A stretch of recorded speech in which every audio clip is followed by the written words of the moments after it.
Salam hidup sehat, kembali lagi bersama saya Willy Yonas di acara Bincang Sehat bersama Rumah Sakit Advent Bandung. Hari ini kita akan berbincang-bincang mengenai satu topik yang cukup hangat, makin seru lah dibicarakan banyak orang, apakah itu di sosial media, di antara teman-teman yang emang concern atau peduli dengan kesehatan mereka, yaitu intermittent fasting. Nah, hari ini kita sudah kedatangan Dr. Michael Aritonang, SPAN, bersama dengan kita untuk berbincang-bincang soal ini. Halo dokter. Halo Will. Gimana, sehat dok? Puji Tuhan, sehat-sehat. Oke, thank you nih dok udah bersedia diskusi soal intermittent fasting. Sama-sama. Oke, nah dok ini kan lagi rame nih emang topik soal intermittent fasting gitu. Mungkin ada beberapa yang belum familiar gitu, belum tahu soal intermittent fasting. Mungkin kita mulai, apa sih dok intermittent fasting? Oke. Intermittent fasting itu merupakan suatu pola pengaturan makanan menggunakan metode puasa ya. Jadi ada waktu jeda di mana waktu berpuasa di mana kita tidak memasukkan makanan ke mulut, dan waktu setelah puasa itu adalah waktu makan. Jadi ada window periodnya gitu. Oke. Jadi ada kayak jendela makannya ya? Jendela makan, yes. Jadi kayak dibatasin, nanti mungkin bakal bahas juga macam-macam intermittent fasting ini ya? Ya. Nah sebenarnya dok, kalau misalnya ngomong soal intermittent fasting ya, sebenarnya apakah ini tuh sebuah hal yang baru atau sebenarnya tuh kayak ini tuh sebuah kebiasaan yang sebenarnya dari zaman dulu juga ada gitu? Oke, bagus banget ternyata pertanyaannya ya. Jadi memang intermittent fasting ini suatu hal yang udah lama ya sebenarnya ya. Jadi kalau kita tidur selama 8 sampai 12 jam itu kita fasting sebenarnya, nggak memasukkan makanan kan? Iya.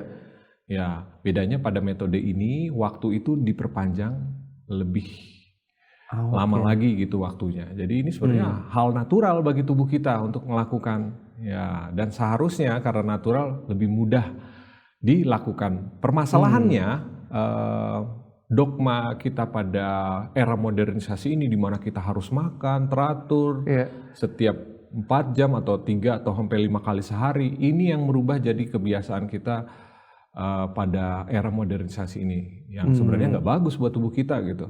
Iya. Kayaknya apa ya, mungkin sekarang kita lagi ada di era kayaknya overabundance of food kali ya. Kayaknya makanan tuh bisa dilihat di mana aja, tinggal diambil, tinggal dimakan gitu. Ya, benar-benar.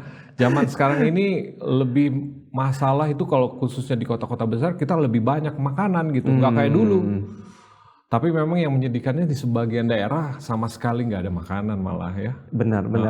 Mungkin di intermittent fasting mungkin di daerah-daerah yang akses makanannya nggak kayak di kota, mungkin kayak natural aja gitu. Yes, betul.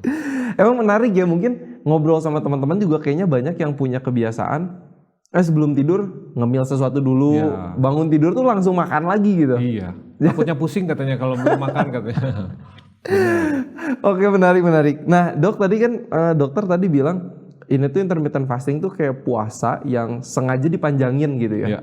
Nah mungkin apa sih yang menarik dari sisi kesehatan, kenapa ini jadi rame gitu mungkin belakangan ini ya? Manfaatnya apa gitu? Iya. Jadi mungkin kita bicara soal apa yang terjadi kalau kita berpuasa ya, berarti ya. Jadi kalau kita berpuasa, pada saat kita makan, kita memasukkan makanan tuh karbohidrat, protein dan fats dan lain-lain itu kita masukkan ke tubuh, dia akan dirubah menjadi glukosa. Pas glukosa sudah ada di darah, keluarlah hormon namanya insulin. Insulin ini kita sebut sebagai anabolik atau storage hormone yang fungsinya menarik glukosa itu ke dalam tubuh. Jadi glukosa itu dipakai sebagian besar untuk energi, ya, metabolisme energi untuk tubuh kita bergerak atau melakukan aktivitas gitu, dan organ-organ tubuh kita. Nah, pada saat glukosa yang kita makan atau kita masukkan ke tubuh kita lebih banyak daripada yang dibutuhkan, nah disitulah bekerjanya insulin. Dia menarik glukosa itu dan merubah menjadi suatu bentuk penyimpanan, yaitu lemak. Gitu. Nah, pada saat seseorang makan dengan regular atau lebih banyak makan, insulin tuh bekerja terus gitu. Dia dikeluarkan terus ya. Nah, sedangkan pada saat puasa ya, gula darah sudah mulai normal atau glukosa darah mulai normal, nah insulin mulai turun gitu. Jadi pada saat insulin turun, disitulah kita pakai bentuk makanan yang sudah kita simpan dalam bentuk lemak itu, disitulah dibakar.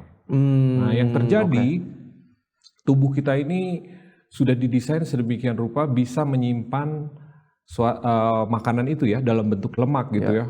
Bisa sampai 300.000 kilokalori kita simpan. Wow, banyak banget. Jadi kalau kita tiap hari, bayangkan hal itu terjadi berminggu-minggu, bertahun-tahun, berbulan-bulan, itulah yang terjadi penumpukan lemak di tubuh kita. Gitu. Nah dengan berpuasa kita mau akses lagi nih storage kita, penyimpanan kita supaya kepake. Ya kan? Karena kan itu tujuannya penyimpanan, supaya dipakai pada saat diperlukan. Seperti tadi kita sudah bahas, kebanyakan dari gaya hidup kita ini makanan itu banyak diakses. Jadi kelebihan kelebihan. Bahkan malam pun bisa kita cari ya, mau cari Indomaret atau Alfamart 24 jam sekarang. Jadi memang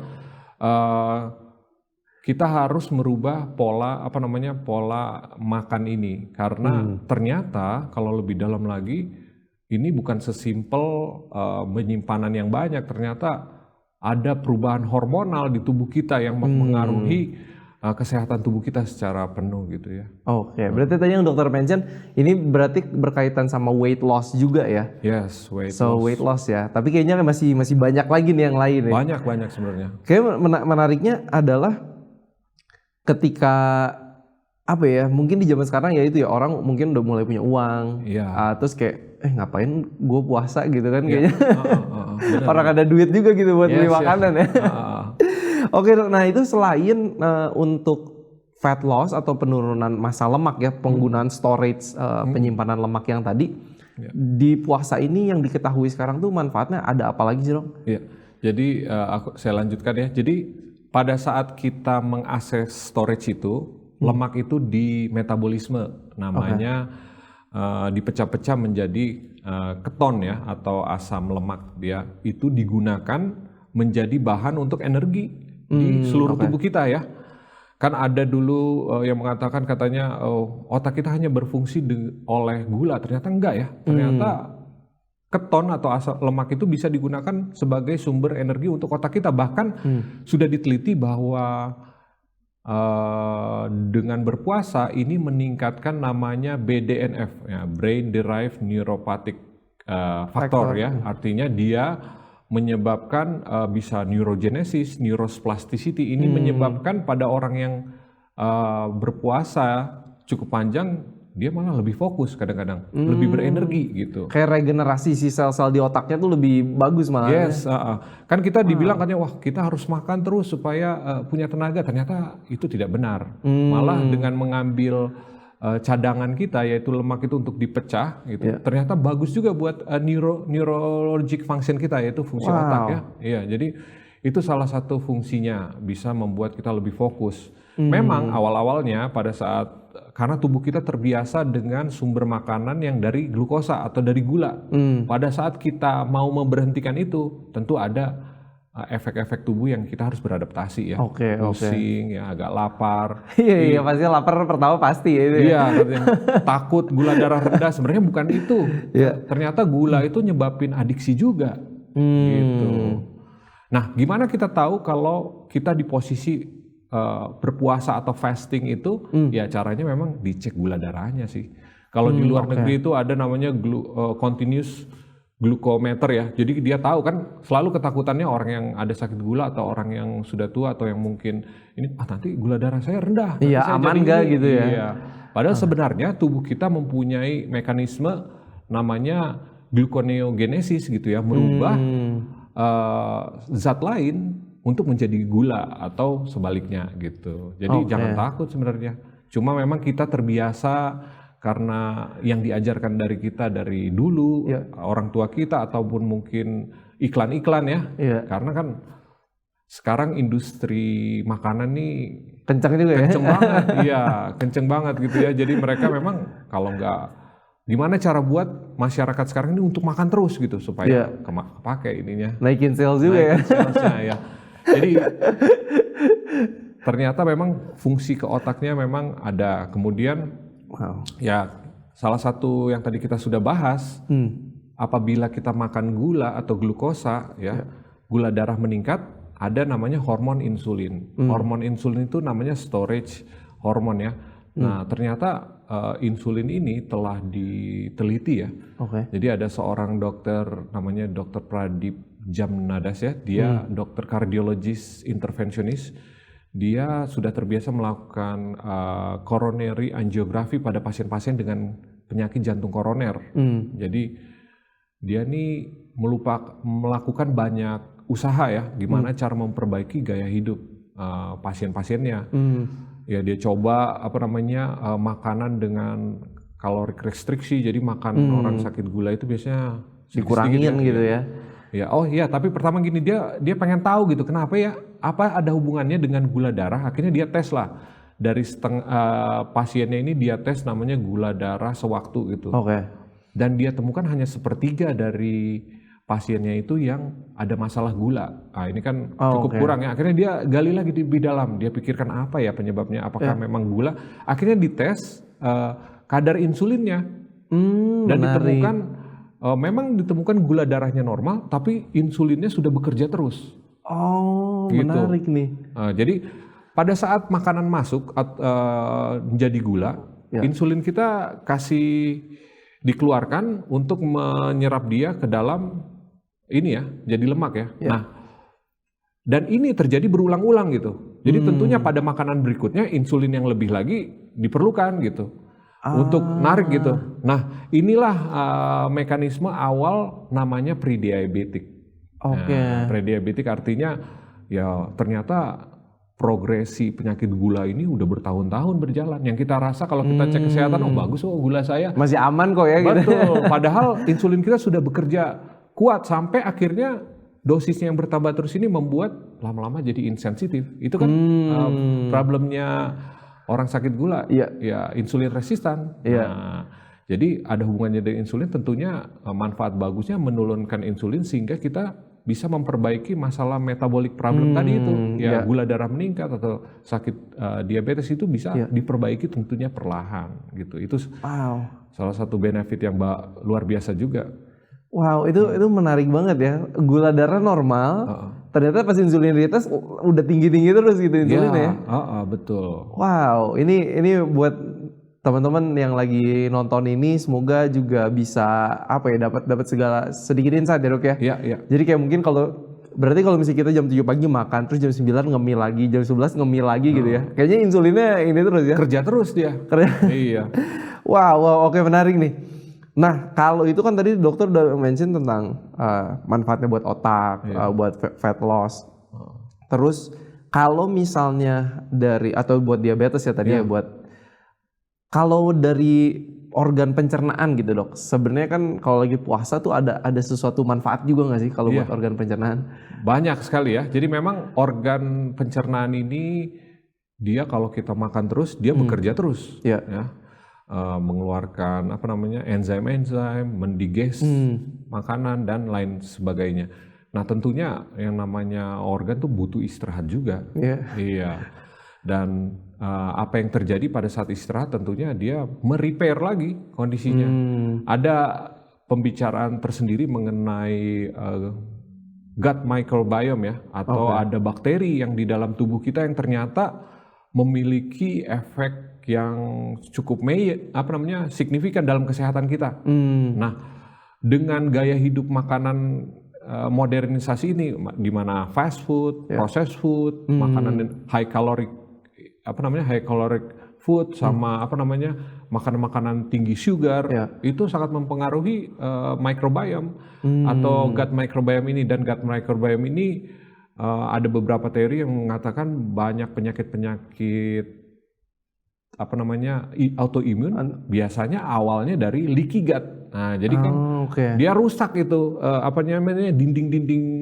dinding ususnya ya tentunya dengan kita berpuasa mengistirahatkan dia, ada waktu untuk repair. Gitu. Wow, ini buat pemirsa teman-teman yang lagi nonton menarik banget karena banyak banget ternyata manfaat untuk puasa. Puasa mungkin sesuatu yang dianggap kayaknya kurang nikmat ya pengalamannya, kayaknya kayak suffering gitu dok ya. Yes, suffering, benar. Tapi ternyata wow, manfaat kesehatannya banyak banget. Jadi sebelum kita lanjut diskusi dengan Dr. Michael, kita akan break untuk yang satu ini.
Kembali lagi di acara Bincang Sehat bersama Rumah Sakit Advent Bandung. Kita masih membicarakan mengenai intermittent fasting bersama Dr. Michael Aritonang, SPAN. Oke, dok. Ini tadi kita udah ngobrol banyak manfaat nih. Iya. Tapi kayaknya masih banyak lagi nih manfaat yang lain. Kira-kira supaya mungkin yang lagi nonton juga makin apa ya? Mungkin kayak, aduh pengen coba nih intermittent fasting sebelum nanti kita kasih tahu caranya gimana kira-kira dok ya. Manfaatnya apa lagi sih dok kira-kira? Jadi kalau familiar dengan bahasa metabolic syndrome, metabolic syndrome itu terungkal obesitas, gula darah meningkat, tinggi lipid profile atau tinggi kolesterol, ya. Nah ini masuk juga di sini. Jadi dan juga apa namanya tinggi tekanan darah ya. Jadi ternyata insulin tadi yang meningkat apabila kita makan terus itu, dia ada efek langsungnya dengan nitrous oxide. Nitrous oxide merupakan suatu apa namanya ya, suatu gas gitu kan? Ya kayak ya suatu elemen ya di pembuluh darah yang fungsinya dia untuk mendilatasi pembuluh darah, membuka gitu ya? Membuka ya.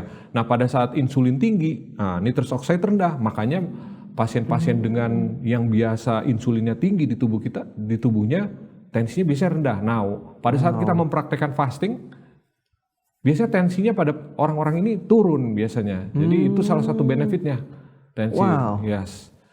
Kemudian apa namanya, yang baru saja dapat Nobel udah berapa tahun lalu ya, adalah autofagi. Oke, apa itu dok autofagi dok? Autofagi ini bahasanya, artinya itu self-eating.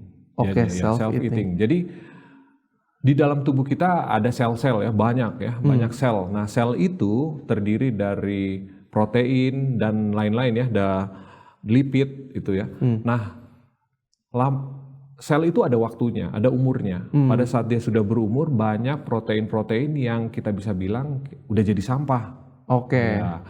Nah, tubuh kita pada saat kita fasting, dia itu pintar. Dia pikir loh, nggak ada, tubuh kita nggak kasih asupan makanan. Dia cari sumber lain gitu. Nah, disitulah masuk autofagi. Jadi pada saat kita fasting ada namanya zat di tubuh kita namanya mTOR. mTOR itu turun pada saat kita fasting. Dengan mTOR turun, disitulah dimulai autofagi gitu. Nah autofagi itu dia merecycling protein-protein yang sudah rusak ini. Kalau protein rusak ini berkumpul, inilah bisa jadi apa namanya mutasi pada gen dan lain-lain. Ya. Nah, itu bisa menyebabkan kanker, penyakit autoimun, penyakit-penyakit lainnya gitu ya. Nah, yang terjadi makanya dengan kita mengaktifasikan autofagi ini atau self eating, dia merecycle lagi apa namanya protein-protein ini. protein-protein dan juga mitokondria. Mitokondria itu merupakan powerhouse ya di sel, generatornya. Bayangkan dia tuh kerja 24 jam ya. Jadi di recycle jadi lebih bagus. Dengan adanya autofagi ini terjadilah cellular repair atau perbaikan sel. Ya tentunya sel yang sudah diperbaiki akan lebih resistan terhadap penyakit ya, lebih resilience dia. Jadi itulah benefitnya. Autofagi, dia ngambil sel, bukan hanya sel dalam sel tubuh kita, dia juga makan sel-sel kanker, sel-sel virus atau bakteri yang ada beredar di tubuh kita gitu. Jadi dengan gimana cara mengaktifasi atau mengakses autofagi ini, itu salah satunya puasa. Puasa ya. Iya. Nanti caranya gimana nanti bakal dibahas ya. Oke dok, tadi manfaatnya udah makin banyak lagi. Tadi kita sempat ngobrol juga, kira-kira ini puasa tuh bisa bantu juga orang-orang yang ada peradangan nggak sih dok, penyakit-penyakit yang mungkin sendi sakit-sakit gitu. Itu gimana dok? Jadi diteliti sama dokter Pradip itu, pasien-pasien dia setelah dia mulai regimen puasa ini, setelah 3 minggu, dia datang dia bilang dia feel good katanya. Feel good artinya dia senang, mungkin karena dia bisa menyelesaikan, ternyata bukan seperti yang tadi kita udah bahas, ada efeknya ya di saraf ya. Tapi juga dia bilang, yes dok, saya nggak kesakitan lagi, sendi-sendi saya gitu. Tapi dia pikir masa hanya kurang berat badan beberapa kilo, menyebabkan tidak nyeri. Akhirnya dia teliti, ceklah CRP. CRP itu suatu cek di lab yang menandakan peradangan. Dan pada pasien-pasien ini dibandingkan sebelum dan setelah puasa memang terjadi signifikan penurunan pada CRP atau tanda peradangan tubuh. Nah itu mungkin bisa dihubungkan ya dengan tidak lagi nyeri ya. Kemudian ada juga banyak juga efeknya terhadap growth hormone. Ya, jadi growth hormone itu kalau kita tahu 0,1 cc itu harganya $400. Untuk diinjeksi ya. Untuk pasien-pasien yang membutuhkannya. Tapi kita bisa dapat itu dengan fasting selama selama kira-kira 24 jam bisa naik 2000 kali lipat gitu. Nah, growth hormone ini banyak fungsinya ya. Banyak fungsinya. Khususnya untuk appearance kita, untuk kita kelihatan lebih muda. Ya. Menarik. Makanya kulit kita kan terus berganti ya. Jadi bukan buat pertumbuhan yang mungkin banyak orang pikir untuk tinggi badan gitu. Oke. Nah, jadi pertumbuhan kulit ya, sel kulit gitu ya. Jadi lebih muda, kemudian pertumbuhan otot kita ya. Jadi untuk bagus juga untuk pertumbuhan otot ternyata dia. Ya, jadi dia growth hormone itu banyak ya fungsinya. Keren. Nah tapi mungkin boleh diperjelas dikit nih dok. Mungkin kan growth hormone nih mungkin ada yang dengar orang-orang tua yang, saya pengen anak saya lebih tinggi misalnya gitu ya. Apakah mungkin kayak intermittent fasting ini sebenarnya oke buat mungkin yang remaja gitu atau misalnya fase pertumbuhan sebenarnya nggak terlalu disarankan? Iya. Jadi memang ada beberapa conflicting data ya. Ada yang bilang katanya belum terlalu disarankan untuk yang anak lagi masa pertumbuhan. Tapi mungkin prinsipnya gini, prinsipnya intermittent fasting kita bisa mulai. Jadi fasting ini ternyata dalam ya. Bukan hanya dari masalah makanan. Bisa juga kita fasting sugar, bisa juga fasting dari alkohol atau fasting dari melakukan hal-hal yang tidak baik ya. Spiritual larinya ya. Tapi jadi mungkin kalau di anak-anak ya kita fasting. Anak-anak zaman sekarang makanannya apa sih? Kebanyakan makan makanan junk food ya. Ya mungkin fasting dari situ ya atau gula gitu. Dan memang belum ada terlalu penelitian yang dalam ke anak sih. Cuma mungkin lebih ke fasting dari makan-makanannya sugary gitu ya, processed food gitu. Itu mungkin akan lebih bagus buat anak-anak. Buat anak-anak pertumbuhan ya? Ya, buat pertumbuhan anak-anak. Oke. Ini teman-teman yang lagi nonton menarik banget karena ternyata banyak banget manfaat intermittent fasting dan sekarang kita mau langsung ngegali how to-nya. Mungkin caranya gimana ya yang aman untuk dilakukan gitu ya. Nah mungkin dok kalau dari tipe intermittent fasting sendiri kan kayaknya ada beberapa. Itu kira-kira bisa dijelaskan dok kira-kira? Jadi banyak modelnya tipe intermittent fastingnya ada namanya 5-2. Jadi 5 hari dia makan normal, 2 hari dia berpuasa atau kalori restriction hanya 500 kilokalori contohnya gitu. Kalau normalnya kita kan tiap hari butuhnya 1.500 sampai 2.000 ya. Jadi pas 2 hari itu dia ada juga namanya alternate day fasting. Jadi kita makan normal, hari pertama, hari kedua puasa 24 jam, hari ketiga makan normal, dan seterusnya puasa lagi. Pokoknya gitu ya. ganti-gantian Ya, aja itu mah alternate ya. day. Ya, harinya berganti-ganti. Kemudian ada juga time restricted feeding. Jadi ya itu tadi ada 16-8, jadi 16 jam berpuasa, 8 jam jeda untuk makan. Oke. Dan itu bisa progresif ya. Nggak apa-apa, nggak mulai dari 16, bisa dari 14, 16, 18, 20, ya begitu. Oke. Jadi batas waktu untuk makannya semakin dipersempit. Tujuannya tadi itu mengurangi keseringan makan, terlalu overfeeding, gitu.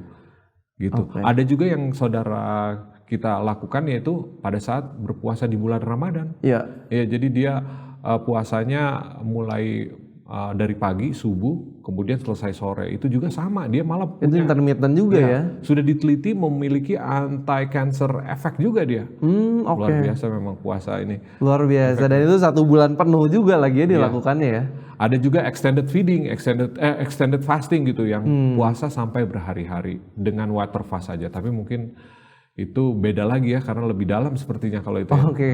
Mungkin harus disupervisi juga kali ya kalau kayak gitu ya.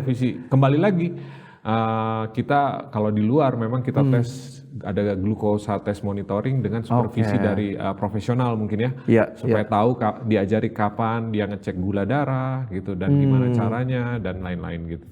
Oke. Nah dok, kalau tadi kan kayaknya salah satu yang paling rame itu mungkin time restricted feeding itu ya, kayak kasih jendela makan aja gitu.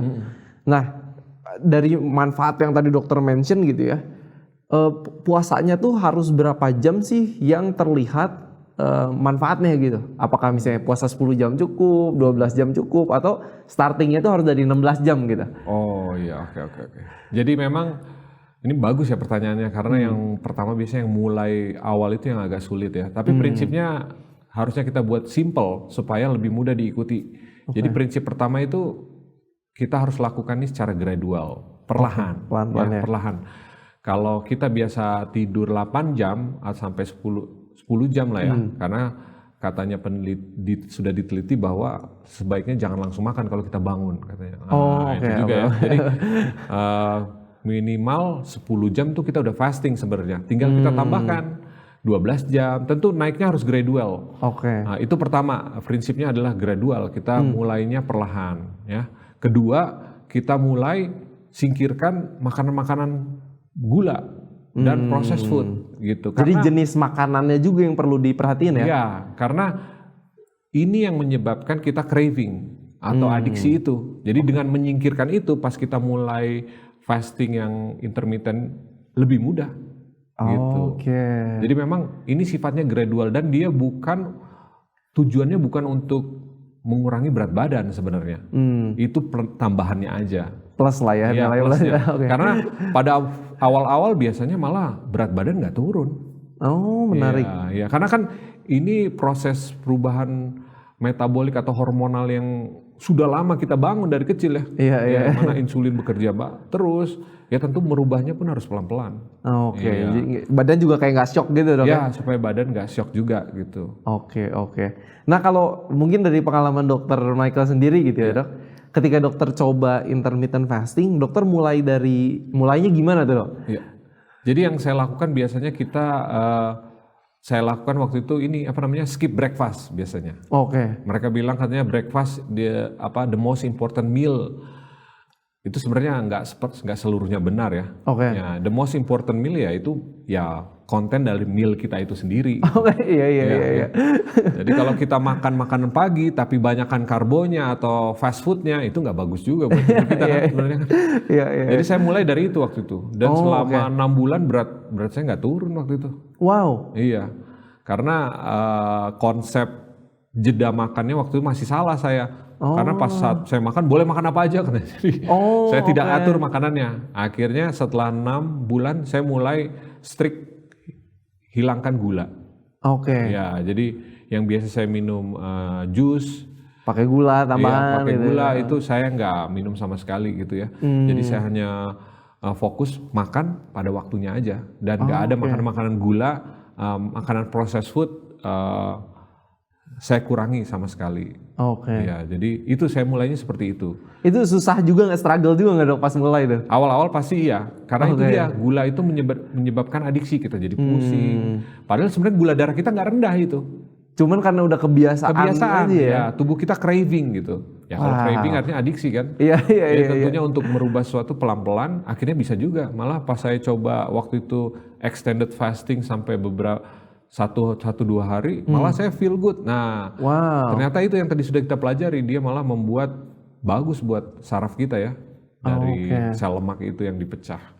Jadi kalau gitu saya mulainya waktu itu dari situ sih, Oke, oke. skip breakfast. Nah kalau dokter sekarang apakah ada pola misalnya yang rutin dilakukan atau misalnya kayak lebih milih yang 5-2 mungkin atau gimana dok sekarang dok? Saya sekarang masih coba yang melanjutkan yang time restricted feeding. Oke, Jadi oke, saya oke. skip breakfast biasanya. Oke, makannya berarti makan siang sama malam aja? Ya, makan siang atau malam. Atau mungkin kalau saya sudah cukup kenyang dengan makan siang, saya nggak makan malam.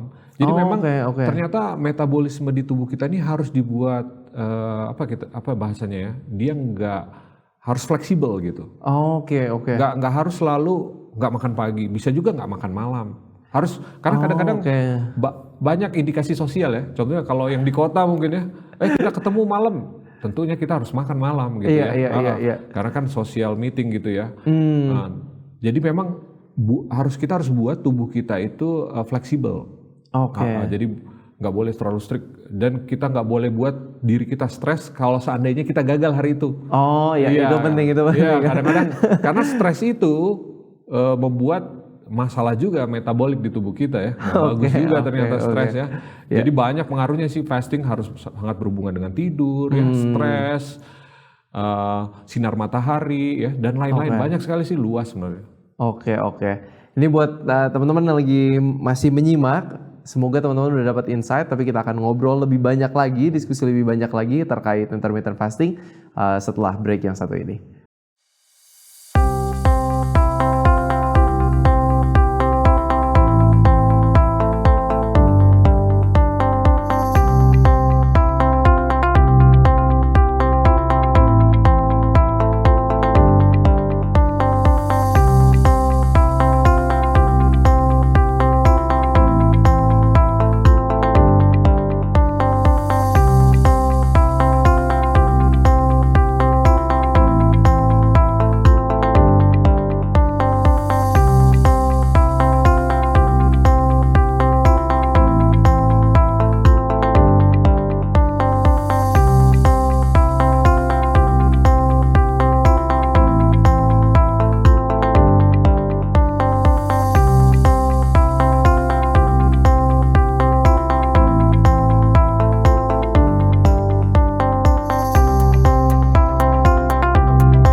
Kembali lagi di acara Bincang Sehat, kita hari ini masih membicarakan mengenai intermittent fasting bersama Dr. Michael Aritonang SPAN. Dan sekarang kita mau coba masuk ke segmen mitos dan fakta. Nah ini mungkin banyak mitos fakta juga nih dok ya tentang intermittent fasting. Ini yang pertama dok, intermittent fasting itu tidak disarankan untuk orang yang rutin berolahraga. Nah itu kira-kira gimana tuh dok? Oke, bagus pertanyaannya. Jadi itu mitos ya. Oke. Ya, karena tadi kita sudah bahas sedikit kalau fasting menyebabkan growth hormone. Ya, padahal sedangkan kita butuh pada saat orang berolahraga yang kita inginkan adalah tumbuh juga otot ya. Oke. Mau di kaki untuk pelari atau di badan yang mana kita latih. Jadi itu mitos sih. Malah dengan berpuasa kita bagus untuk meningkatkan growth hormone itu. Oke. Iya. Karena mungkin kalau olahraga konsepnya kayak wah kita harus pokoknya asupan kalori gitu udah bakar makan gitu. Nah itu satu lagi, jadi tubuh kita kan pintar. Iya. Dia habis glukosanya diambil, jadi glukosa itu dalam storage formnya adalah glikogen. Jadi yang pertama diambil kalau kita olahraga itu glikogen dulu. Glikogen dari liver ya. Jadi memang ada satu yang belum sempat kita bahas, kalau berpuasa itu menyehatkan fungsi liver kita juga ternyata. Kalau kita terlalu banyak memasukkan makanan, ini dapat menyebabkan namanya non-alcoholic fatty liver disease gitu. Ya, jadi disimpan asupan makanan kita yang berlebih itu dalam bentuk lemak dalam liver. Jadi dia fungsi livernya jadi makin lama makin terganggu gitu. Jadi ya itu.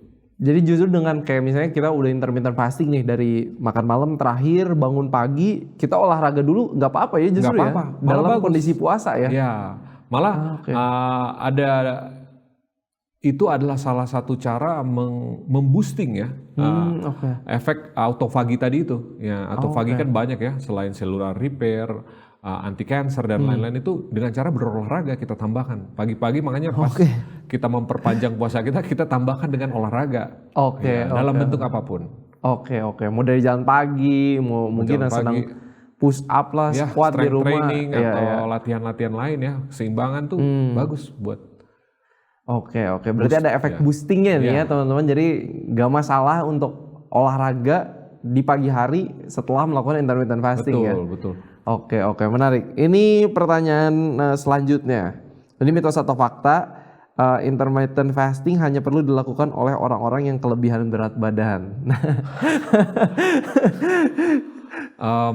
Mitos ya. Karena banyak orang, jadi bahasanya ini skin outside tapi fat inside. Jadi lemak itu bukan hanya yang kita kelihatan aja di subcutaneous atau di trungkal ya, yang kelihatan gemuk, tapi ada juga namanya visceral fat, lemak yang ada di dalam organ-organ tubuh kita gitu. Dan dengan berpuasa kita bisa menurunkan atau memecah lemak-lemak itu ya. Satu-satunya itu fatty liver tadi itu ya. Jadi mitos itu ya. Kalau memang berpuasa itu bisa juga untuk orang-orang yang tidak berkelebihan berat badan. Tentunya tidak seintens orang-orang yang kelebihan cadangannya atau yang kelebihan berat badannya gitu. Dan ini menarik sih dok, kebetulan di Rumah Sakit Advent kita ada satu alat ya untuk cek komposisi massa tubuh itu. Dan banyak sih ngelihat hasil pasien yang kayak langsing BMI-nya normal, tapi ternyata lemaknya banyak gitu. Jadi ini cukup menarik lah itu. Fakta itu. Orang Asia banyak seperti itu. Asia ya? Iya, orang Asian. Makanya kayaknya standar BMI kita kan sekarang lebih rendah Lebih rendah daripada orang Caucasian. Iya, benar. Jadi 23 kalau nggak salah ya. Betul. Normalnya kan 24 kan ya, sampai 24 batas atasnya. Kalau Asian, Southeast Asian mereka di 23, lebih rendah katanya. Benar. Berarti kayaknya kayak kelihatannya masih oke aja, tapi sebenarnya resiko penyakit udah bisa lebih meningkat ya. Iya. Oke dok, ini mitos fakta selanjutnya adalah intermittent fasting ini gak cocok buat orang yang punya sakit mah. Nah ini gimana nih, menarik nih. Iya.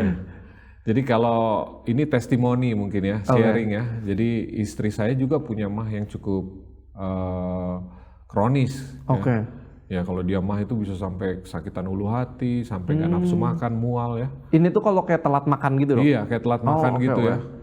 Atau makan yang pedas juga gitu. Jadi kan orang makan gitu ya karena ada masalah peradangan di lambungnya sehingga luka ya. Tapi ternyata setelah dicoba intermittent fasting ini nggak ada masalah, nggak ada keluhan sama sekali ya. Wow, malah menarik. makin segar itu. Tadi bilang dia benefitnya fasting itu dapat hampir semuanya ya, dirasakan yang bisa kerasa gitu. Wow. Jadi mitos. Malah mungkin di intermittent fasting itu kasih kesempatan untuk lambung juga memperbaiki beristirahat ya. Iya, beristirahat ya bagus. Jadi memang itu mitos sih kalau memang lambung mungkin nyeri lambung itu atau mah itu kadang-kadang disebabkan oleh craving itu tadi. Karena kita terbiasa makan gula, tubuh kita kalau udah jam segini gitu, dia udah expect minta gitu. Ya tentunya dengan mengeluarkan gejala itu. Tapi tentunya kapan mulai ganti source dari energi itu yang tadi dari glukosa itu bisa diganti jadi lemak itu setelah 18 sampai 24 jam. Jadi biasanya orang yang berpuasa itu setelah 24 jam dia makin segar, nggak ada lagi keluhan-keluhan. Tapi memang awal-awalnya biasanya ada keluhan seperti pusing ya. Biasanya orang yang puasa itu pusingnya karena darahnya kurang tensinya. Jadi ya bisa disiasati dengan minum yang banyak atau ditambahkan sea salt atau table salt atau garam ya. Nah, itu buat elektrolitnya ya. Itu salah satu hacknya katanya kan. Hack-hacknya gitu ya, supaya bisa memperpanjang fastingnya, minum yang banyak atau pakai pinch of garam tadi. Garam ya. Yes. Oke. Nah berarti mungkin ini juga tadi karena dokter mention minum, intermittent fasting ini boleh minum ya? Ya, kalau yang kita bicarakan sekarang ini dia water fast, jadi tetap minum. Tetap minum, oke. Karena minum itu sendiri tidak menyebabkan insulin kita naik gitu. Karena nggak berkalori Karena juga dia ya. Berkalori, ya. Kecuali minumnya ini minuman berkalori jadi beda ya. Betul. Jadi kalau teorinya bisa minum air putih, bisa minum teh, kopi, tapi tentunya tanpa gula atau kalori biasanya. Tentunya tapi kita orang Advent nggak minum kopi ya. Tidak disarankan. Tidak disarankan. Jadi mungkin ini jadi agak sedikit berbeda kalau walaupun puasa Ramadan dihitung juga intermittent fasting, tapi kalau mereka nggak minum ya. Ya, nggak minum. Tapi intermittent fasting yang lain sebenarnya boleh minum air. Boleh minum. Oke, menarik nih. Oke dok, ini pertanyaan selanjutnya kayaknya banyak yang tertarik juga. Intermittent fasting ini tidak cocok untuk wanita saat menstruasi karena mengganggu hormon. Nah ini bener mitos, fakta gimana dok? Ya, ini mitos ya. Ya karena ini fakta. Sorry saya kembali balik ya. Jadi memang kita harus tahu dulu tubuh kita memang diatur oleh hormon.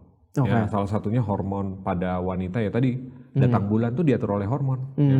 Hormon pertumbuhan. Jadi tubuh kita tuh diatur oleh hormon-hormon. Jadi kita perlu menyesuaikan pola makan dan lain-lain itu dengan hormon. Ya. Contohnya waktu tidur kita diatur oleh melatonin, gitu, hormon-hormon ya. Nah khususnya pada statement tadi yang menyatakan memang berbeda fasting pada wanita karena hormonal yang terjadi berbeda juga di wanita. Disarankan setelah diteliti bahwa sebaiknya untuk wanita boleh puasa intens itu pada 1-2 minggu setelah menstruasi. 1-2 minggu setelah menstruasi ya? Kalau 1-2 minggu sebelum menstruasi itu disarankan tetap boleh puasa tapi mungkin nggak intens. Caranya gimana nggak intens? Yaitu ada metode kayak progresif gitu. Ya 12 jam, 14 jam, 16 jam. Itu masih aman yang biasanya ya? Tiap hari jadinya tiap 3 hari gitu. Jadi nggak totally nggak boleh sebenarnya. Tapi mungkin lebih progresif dan nggak seintens laki-laki. Gitu. Oke. Karena ya sempat ada teman juga yang teman perempuan yang mencoba ini, terus dia bilang, kok menstruasinya jadi telat atau malah jadi 2 kali. Ini menarik ya? Iya.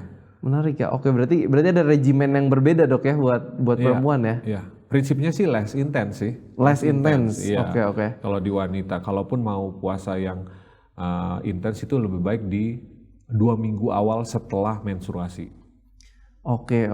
Wow, menarik sih. Emang ya wanita ada cycle yang beda ya dari laki-laki ya. Jadi kayaknya harus take it into consideration juga lah ya. Betul. Oke, menarik nih.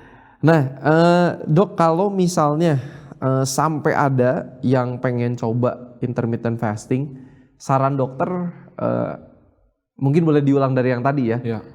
Startingnya gimana sih? Mau yang aman, biar lancar lah gitu intermittent fasting ya, apa yang dapat manfaatnya semua gitu. Oke. Jadi prinsipnya pertama itu kita singkirkan gula dulu ya. Gula dan processed food karena makanan ini yang membuat seringkali halangan untuk melanjutkan puasa karena mereka menyebabkan adiksi, ya atau craving. Jadi biasanya awal-awalnya kita mulai dari tidak makan gula yang terlalu banyak dan proses food 2-3 minggu. Wow. Ya setelah terbiasa tubuh kita terbiasa, nah baru kita mulai intermittent fastingnya gradual. Gradual tuh dari 12 14 jam, 16 jam. Jadi kita tahu diri kita sih. Nah, jadi kenalin, gak bisa dibuat 2 hari atau 3 hari itu gimana. Jadi kita mulai gradual aja. Pada saat kita rasa kita kuat, ya dilanjutkan aja nggak apa-apa, tambah 2 jam. Oke. Prinsipnya sih progresif gitu kan. Dan kita yang tahu tubuh kita sih pada saat itu. Jadi gradual bisa sampai mungkin hari ini kita skip breakfast, mungkin besoknya pada saat kita mau makan siang, oh kok masih belum lapar, boleh skip lagi malam. Jadi seperti itu sih progresif gitu prinsipnya. Dan kemudian dibantu dengan tidur yang cukup. Jadi nggak bisa tuh berpuasa kalau tidurnya nggak cukup. Kayaknya udah kelaparan metaboliknya juga terganggu. kayaknya. Yes. Itu kembali lagi ke tidur. Kalau tidur itu kan kurang tidur, hormon grelinnya, hunger hormonnya tinggi. Ya gimana kita mau puasa kalau hormon yang mengatur kelaparan, makanya itu akan sulit sekali dilakukan pada orang yang kurang tidur gitu. Kalau begadang gitu kan biasanya nyari makan ya. Udah kayaknya aduh gak mikir puasa deh gitu. Benar, makanya orang kalau begadang tuh pasti tendensinya cari makan. Yang keempat itu kontrol stres kita, stresor kita.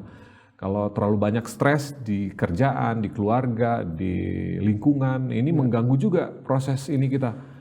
Tentu stres gak bisa dihilangkan ya, tapi bisa dikontrol. Dikontrol, gitu ya. Mungkin itu kali ya. Tapi memang banyak sih kita harus individualize juga. Kalau ada hambatan gitu ya, pada setiap orang berbeda kita harus cari tahu kenapa dia mungkin nggak bisa puasa ini, nggak bekerja sama dia. Tapi memang prinsip awalnya itu sih, hilangkan dulu penyebab dia craving gula dan mulai gradual. Supaya nanti nggak terlalu kayak menderita banget gitu ya pas udah mulai starting intermittent-nya ya. Nah ini mungkin apa ada dok di kondisi tertentu yang dimana seseorang tuh lebih baik kayaknya konsul dulu deh ke pasien, misalnya lagi pakai obat buat diabetes atau apa. Nah itu gimana dok kira-kira? Ya, pasien-pasien dengan penyakit gula atau penyakit lainnya memang perlu consult sama profesional ya, supaya tadi itu diarahin kapan ngecek, apa yang harus diturunkan. Tentunya berbeda berpuasa pada orang yang sudah pakai insulin suntik sama oral DM medication gitu. Obat oral medikasi tentu beda gitu ya.